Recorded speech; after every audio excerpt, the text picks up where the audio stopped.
ये जो उंगली दिख रही है ये वाली, इससे मैंने कमल का बटन दबाया था, कमल का बटन दबाया था और इसी उंगली को तोड़ा है मार के। हमने वो भी देखा युवा लोग आए, एक लड़का था हरे शर्ट में, वो पुलिस को बोल रहा कि हाँ मार मुझे, मारो मारो सर मारो। उसमें वो भगत सिंह का जज्बा हमें दिखाई दिया कि अब वो डर उनसे चला गया, डर खत्म हो गया, डर गायब हो गया।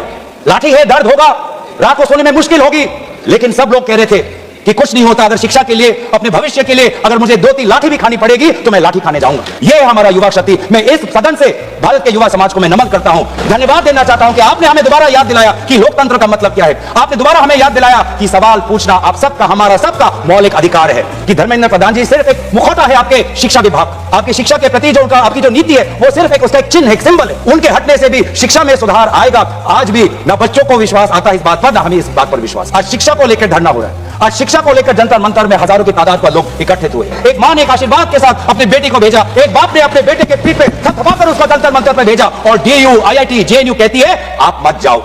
छात्रों को कहती है अगर आप जाओगे तो आपके करियर पर प्रभाव बन सकता है। यह है शिक्षा की संस्थाएं। और इसलिए बार बार हम मांग कर रहे हैं कि किसने आदेश दिया, वो आदेश कहां से आया कि पैलेट गन का इस्तेमाल हो? किसने आदेश दिया?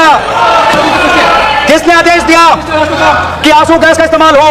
किसने आदेश दिया कि लाठी पैरों पे नहीं लाठी सर पे पड़नी चाहिए? किसने वो आदेश दिया? आज इस सदन में, इस सत्र में इस विषय पर भाग इसलिए लेना चाहते हैं क्योंकि हम सरकार से जवाब चाहते हैं और विशेष रूप से गृह मंत्री से जवाब चाहते हैं कि गृह मंत्री के द्वारा भेजी हुई पुलिस लोगों के हौसले को कुचल नहीं पाई, इसीलिए ये बिल आया है। और जब 2024 का जब पेपर लीक का मामला जब पूरे देश भर में आया, उस समय में भी शिक्षा मंत्री धर्मेंद्र प्रधान थे। आपको पता है धर्मेंद्र प्रधान जी ने उस समय क्या कहा? उन्होंने कहा कहां हुआ पेपर लीक? नहीं हुआ पेपर लीक।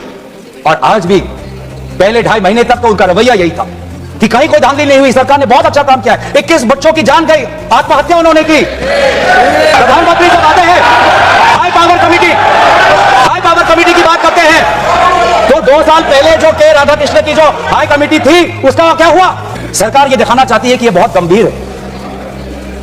पिछले कुछ दिनों में पता चला कि NTA के लगभग 47 लोगों को बदला गया। कि वे जो 47 लोग हैं जिनको आपने ट्रांसफर किया या सस्पेंड किया, कौन है वो? NTA की जो सैंक्शन कैपेसिटी है वो 34 की है, 34 की सैंक्शन कैपेसिटी है। ये 47 कौन है? कौन है ये 47? आपने NTA के DG को बदला और NTA के चेयरमैन को रखा, ऐसा क्यों? ऐसा क्यों? आपको NTA के DG पर विश्वास नहीं, आपने मान लिया कि शिक्षा मंत्री धर्मेंद्र प्रधान जी का इस्तीफा होना चाहिए, आपने ये भी मान लिया, तो आपको NTA के चेयरमैन पे इतना विश्वास क्यों? ये हम जानना चाहते हैं। NTA के चेयरमैन का ब्यौरा देख लीजिए। इससे पहले वो मध्य प्रदेश के पब्लिक सर्विस चेयरमैन के वो कमीशन के चेयरमैन थे और उस समय में भी धांधली हुई, उससे पहले वो छत्तीसगढ़ में भी पब्लिक सर्विस कमीशन में चेयरमैन थे, उस समय में भी धांधली हुई। ऐसे इतने धांधली से जुड़े हुए व्यक्ति को आज भी इतने पेपर लीक होने के पश्चात भी आपकी सरकार बचा रही है। क्यों? क्योंकि वो एक विशेष संघ के साथ जुड़ा हुआ है। आप शिक्षा के माध्यम से इस पीढ़ी को आने वाले चुनौतियों के लिए तैयार नहीं कर रहे। आप शिक्षा के माध्यम से इस पीढ़ी के लोगों को आने वाले समय में आपके दल के सदस्य बने, आपको वोट दे, उसके लिए आप एक माहौल बना रहे हो। यह है आपके लिए शिक्षा का उद्देश्य।